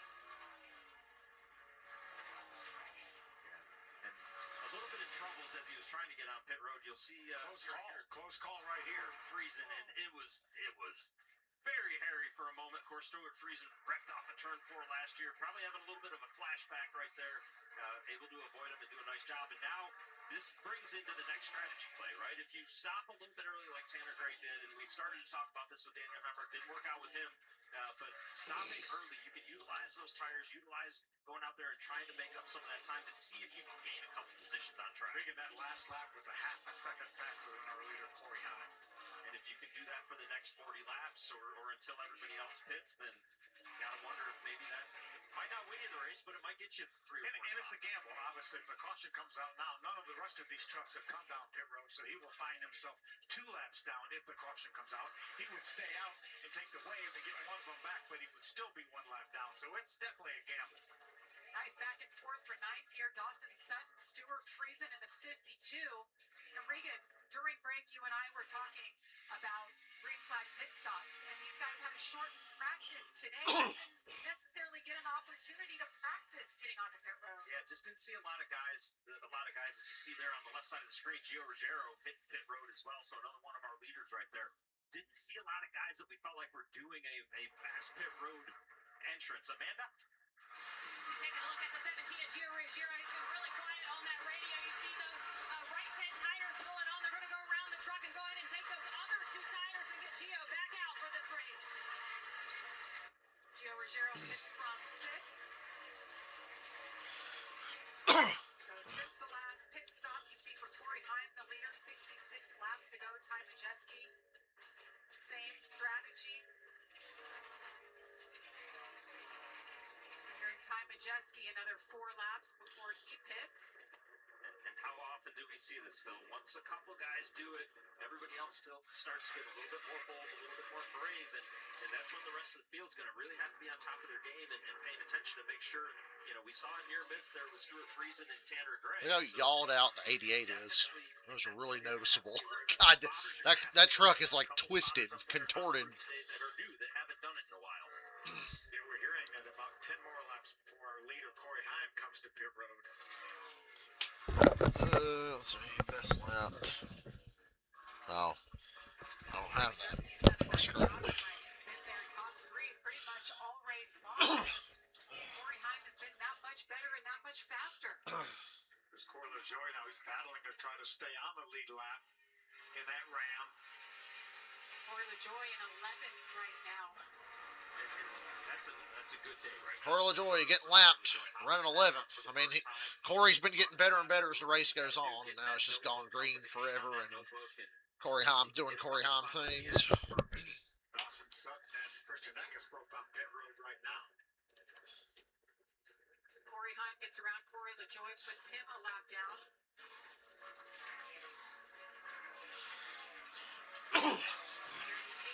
Ty Majeski is on his way to pit road for his final adjustments. They've been working on that truck each stop, and there he is. I can't tell.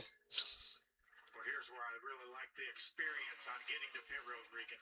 Josh.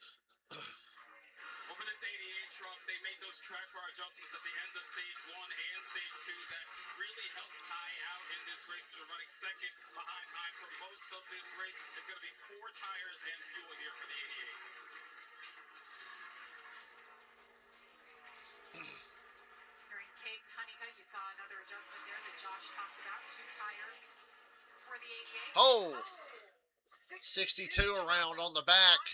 Right after Majeski. I don't know if that needed to be a caution or not, but And that's the gamble we were talking Majeski was probably lapped, and Haim and Honeycutt and these guys that ran long are going to reap the rewards. Gio Ruggiero all 2 laps down. Lordy, you thought this race was bad before. This will be a problem for all those guys. You mentioned they got It's also a timing and scoring nightmare. And that's just going to put them 1 lap down. So for the trucks that stay out, it played out perfectly as we see what happened here. And around goes the 62. And he pretty much just saves it. Looks like maybe Daniel Hemrick right behind. And they throw a caution for it. So much for relaxed yellows. Could have been contact, but did not see any. Here's another look at it. just a slight of nudges, wasn't it? Michael Christopher up off the bottom just a little bit. Daniel Hemrick going for that position and going for that move, and Michael did a tremendous job contact. Yeah, avoiding that inside in. Michael Christopher was running 24th at the time of this incident. So we're under caution for the 4th time today. I think we're showing right now only 7 trucks on the lead lap. Corey Heim, Honeycutt, Riggs, Enfinger, Chandler Smith, Tyler Ankrum, Stuart Friesen. And with the 7 trucks on the lead lap and all the way back to 14th, 1 lap down, but other than Ty Majeski, I don't think those guys will be able to wave around. I feel like that's bad for us, right? I think it was unbelievable. I think for everything else behind us is 2 laps down. Yeah. Talked about taking the wave around there. Yeah, but Just their luck, right? and Regan's exactly right. He's the only guy that can really take advantage. Some of the other trucks may take it, but they haven't pitted yet. So he's the only guy that's been to pit road that is only 1 lap down. He'll lose track position because taking the free pass, he'll have to start from the back of the field, but he will be back on the lead lap. And so will Corey LaJoy, who gets the free pass there. So he'll go, he's in 8th. As everyone that has not pitted comes down pit road your way. Amanda. Yeah, I'm going to take a look at this lane grid pit stop. The pit crew was still motioning 4 tires and 2 tires to the crew chief before they went all the road. They're going to take those right side tires for now. I did see them communicate to the fuel can and say just half of the fuel can for there. They are going to take those left side tires as well. So 4 tires for Lane Riggs. Well, for the 11 of Corey Heim, he said he fires off just a little bit free. He used to be snugged up. There's 4 tires for Heim. And for the 11, same deal. He said he could use to be snugged up as well. 4 tires and fuel for the 11. Yeah, with only 7 trucks on the lead lap, it makes no sense to put 2 tires on right now. If you still have 27 trucks on the lead lap, that's different. Yeah, 4 tires is the only option. And Corey Heim, with the field is stretched out when they hit pit road, so even if you do 2 tires, you're probably not going to be able to leapfrog anybody. So get yourself set up for the end of the race and this final 25 to 30 lap run we'll have.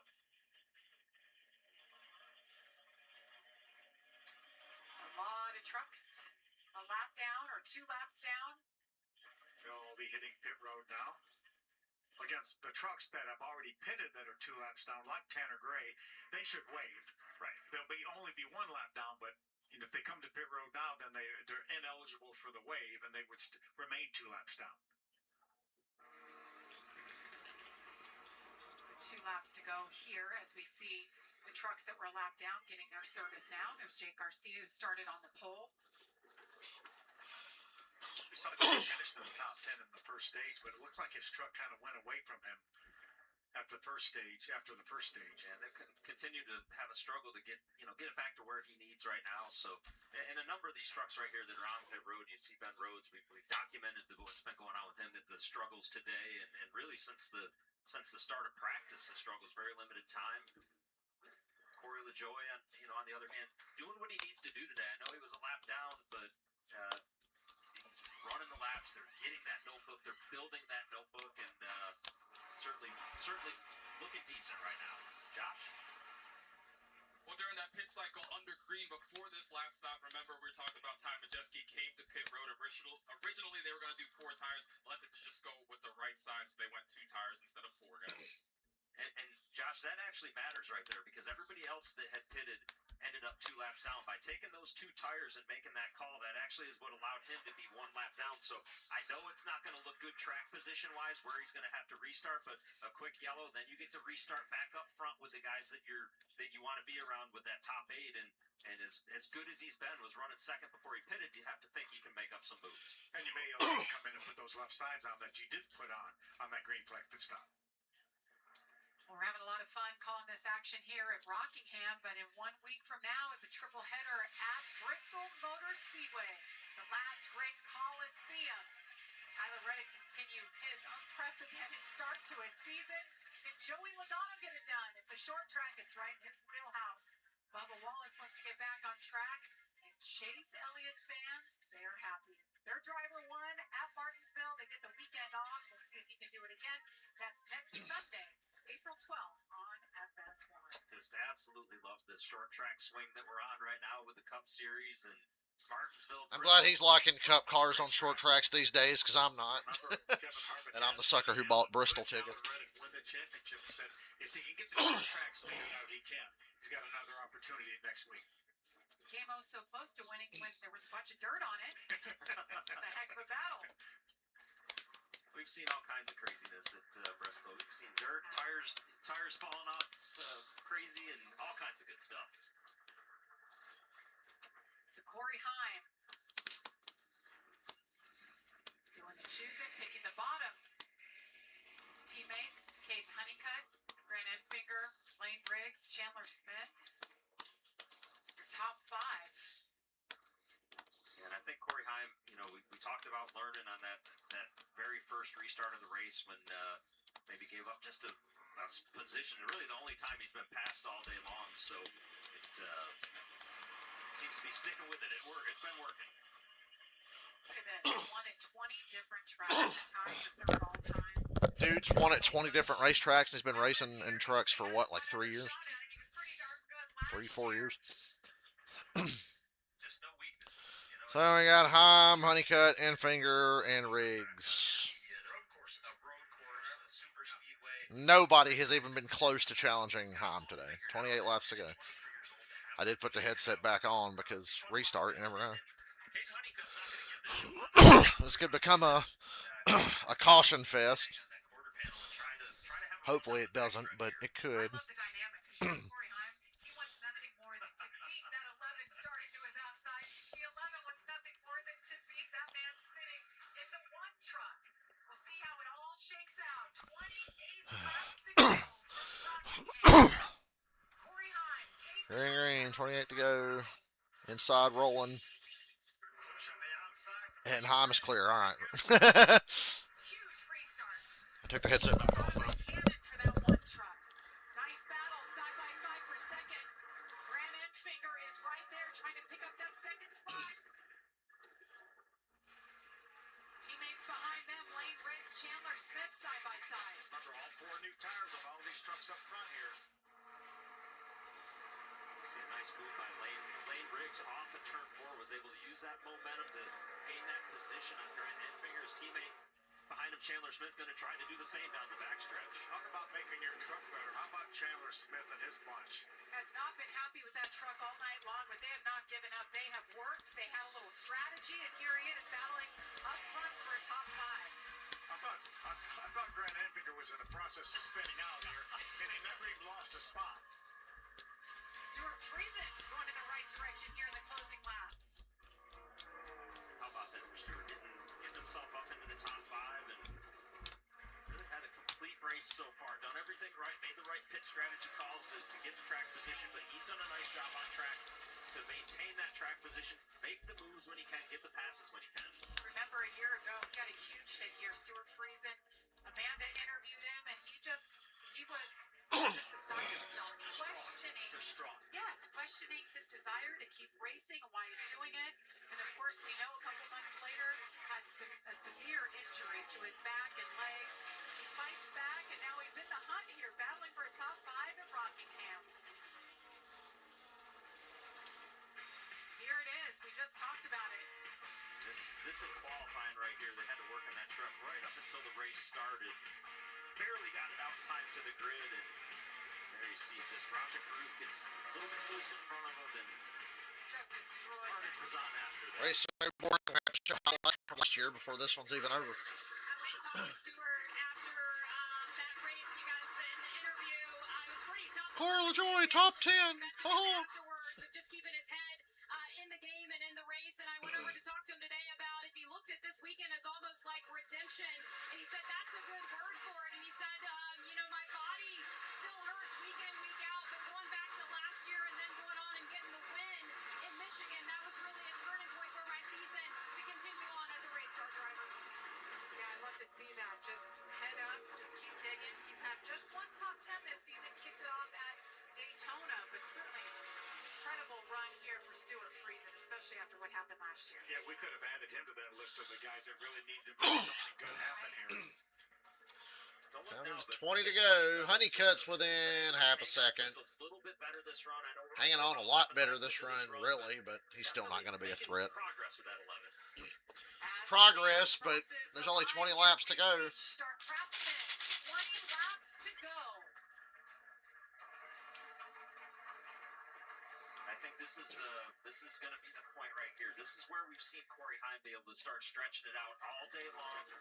But can Caden Honeycutt stay close enough to him as they get closer to the back of the field? That's going to be the opportunity for Caden Honeycutt. They should, if we stay green, get into some more lap traffic here. We've seen lap traffic be difficult for everybody all day long, making the right moves, making the right decisions. I know Corey's done a wonderful job of that to this point, but that'll be the opportunity that Caden can maybe close back up right on. Yeah, so far these trucks are pretty evenly matched. They're flip-flopping who hits the fastest lap. That last lap Honeycutt did the lap before that Corey Heim did. The top three are on the Teammates, ground. Fastest too lap equal to do anything. Just turned So lap ago. Look at 18 laps to go here from the rock. but at least Honeycutt is in the same ballpark as Heim now. Just too little too late. Position, Grant Enfinger, Chandler Smith. And you know the Caden Honeycutt right now is just, he's pushing that gas pedal so hard that it's going through the firewall. And this battle here has continued on for quite some time now. Grant Enfinger and Chandler Smith for 4th place. And, Chandler, I know he's not going to be thrilled with 5th necessarily, but based on how the day started, how things were going, this is looking to be a good result for him right now. Yeah, he's got 4th in his mind right now. He certainly does, but he's also looking at next Friday night. We know how good those trucks are. Chandler Smith picked up a win at Bristol last year. Of course, his teammate Lane Riggs, and side by side they go, leaning on each other, just a couple of feet apart. And you saw the 9 truck. We were looking out towards him from the Chandler Smith truck and just fighting it all the way through turns 3 and 4. That gave Chandler the run down the front stretch. Regan, I wish we had a camera on you right now. Your body language leaning over like you are driving that truck. It started about a half a lap ago, and I was nervous when I saw it. And Grant's done a good job today, and he looks like he's holding on to that 9 truck at certain times. He's driving the heck out of that truck. That truck is not the best handling truck out there. Frankie Muniz almost knocked a wall down. Holding on to it. Still working around some lap trucks, but meanwhile, up front, Corey Heim continues his parade forward. He has just been incredible. Led 165 laps today. There is the gap from 1st to 2nd. You see the 11 truck there, just under a second behind the leader. This is the most laps Heim has ever led in a race. That's hard to believe. This many races he's won 24 times. Most laps Heim has ever led in a single race. There it is right That is actually a surprising stat. And he made it through that first batch of traffic that we were talking about when he got to them. Made it through and was actually able to extend the lead just a little bit. So that's job well done by Corey Heim, doing everything that he needs to do as we see Grant Enfinger continuing to hold on here, battling for 5th right now with Stuart freezing, and Stuart doing everything he can. He sees right now that Grant's struggling. He's trying to put that pressure on him so he can get that extra spot. Grant Enfinger must have heard you, Phil, at the top of the show talking about those points. He needs to maximize. Grant Enfinger with a slow start to the season. Had a good run last race at Darlington, but he needs every single point, trying to hold off Stuart Friesen. Yeah, crew chief Derek Smith went with that 2-tire call, and they got him 6 points in the stage and kept him up front, up here in the top 10 the rest of the race. Stuart trying to work that high line. You saw Grant move up just a little bit, just trying to take a little bit of that air off of the nose, and does it again down here in 3 and 4. And it's just keeping Stuart from able to get that big run off the corner that he needs to at least try to get to the quarter panel, which slows the other truck down. Yeah, Regan, you're exactly right. He's trying to steal the air from Stuart Friesen, trying to take his air. Truck down. Yeah, Regan, you're exactly right. As he should be. As he should be. But he needs every single point, trying to hold off Stuart Friesen. Low key getting a head start on playing NASCAR 25. This race is over. So, Him 6 points in the stage and kept him up front, Got to qualify for my career mode races at Dover right now. No, I'm not streaming it because hell, nobody fucking watches or talks anyway. Just trying to take a little bit of that air off of the nose and doesn't it get down here in 3 and 4 and it's just keeps Stewart from able to get that big run off the corner that he needs to at least try to get to the quarter panel, which slows the other truck down. Well, I'll watch this race for some reason. I felt compelled. As he should be. As he should be.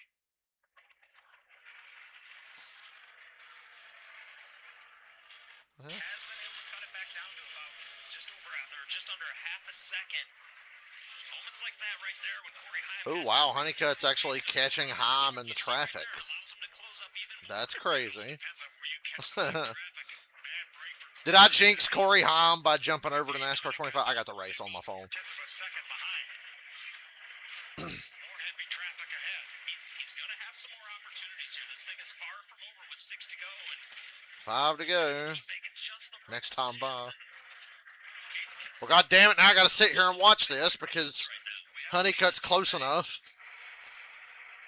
We talked about this being a triple truck challenge race. Corey Heim got the win at the 5 to go, god damn. Picked up that $50,000 bonus tonight. If he can hang on, he'll get $100,000.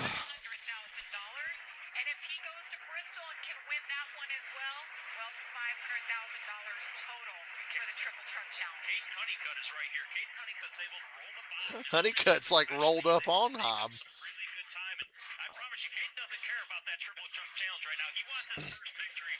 4 to go. He is pushing hard right now. I like what you're saying. It took this race 195 laps to get even remotely interesting. Heavy traffic in front of these guys right That's a lot of lap traffic. Good lord.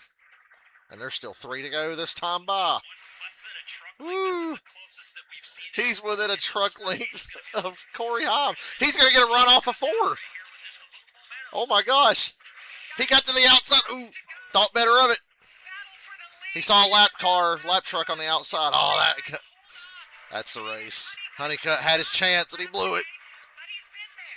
Had it all and you blew it. And Caden had that move to the outside, and you know, I think that's not a teammate. 2 to go. Corey Heim said he's got a problem. Oh, more lap trucks. 2 to go. He said, I've got a problem. He's got trucks racing for position here in front of him.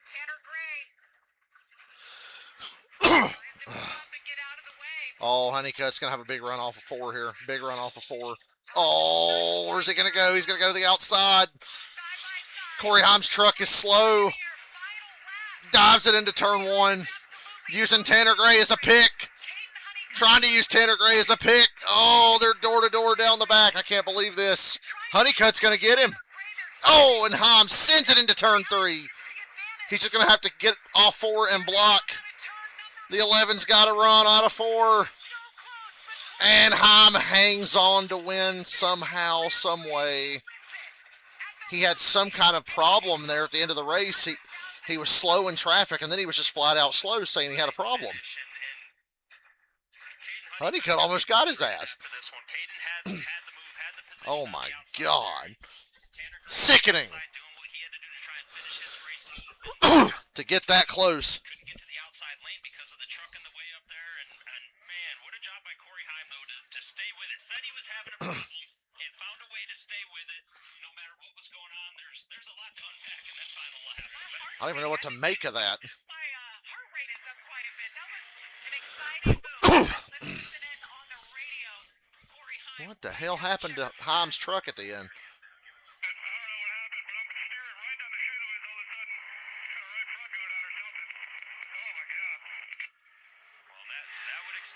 He had a right front going down, he thinks. As a racing driver, find a way, no matter what's going on, find a way to get the job done.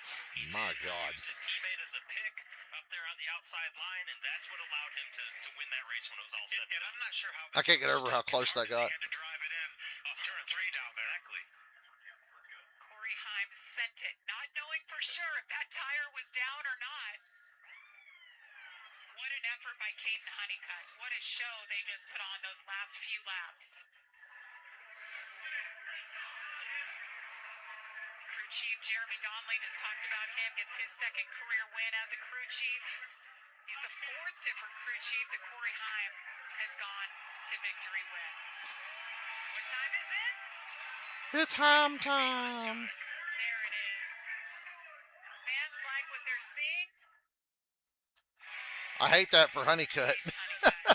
Having to watch Corey Heim win again, despite the fact that Heim had a problem, a tire going down or something. And Caden's day it's coming very, very soon.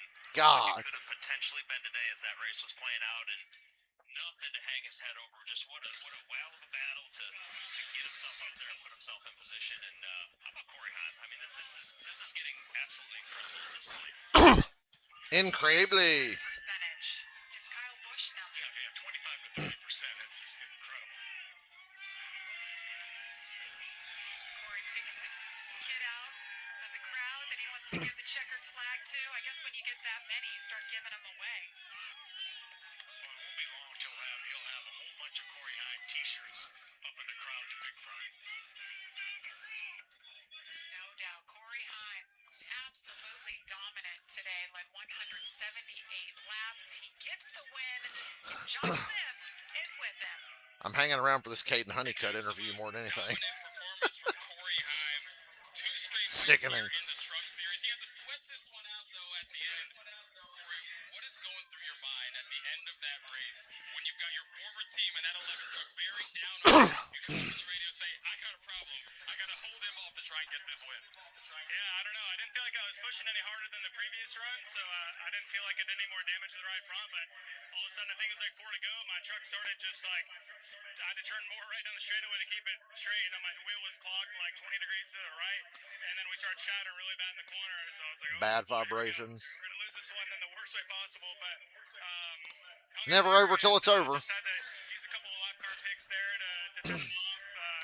Respect to Caden for racing clean there. I had to do what I had to do there at the end. But first win for Robin Hood, first win in my J's, my race shoes here.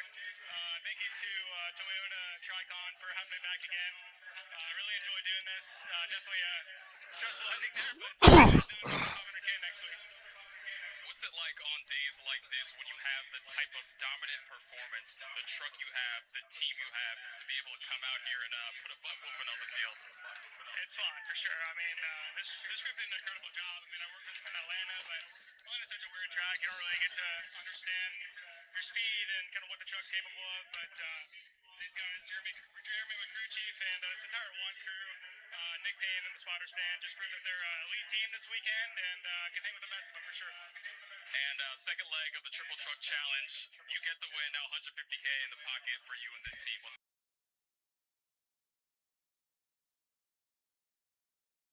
Reflect on it, and I think I'd be the first person to sweep all How long is this Corey Heim interview going to go, man? Damn. for these guys in the one camp. I want to see the Caden Honeycutt interview. This is our primary next week. So I'm super excited about that. But glad we come here with Robin Hood today and get their first win. Corey Okay. makes it Heim time here at Rockingham.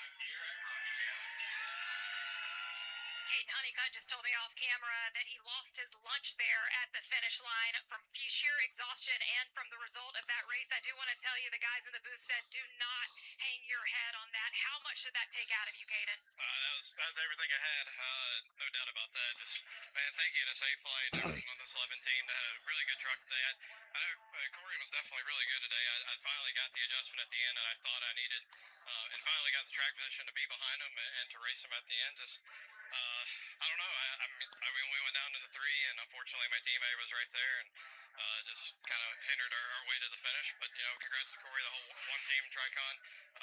This organization's been really, really good the last 5 weeks, and just shows how good our trucks are. Just thank you Toyota Racing, everyone that leads me to do this. He'll win one of the races that Heim's not in. Scott did a really good job on the box making adjustments. All right, fucking hell.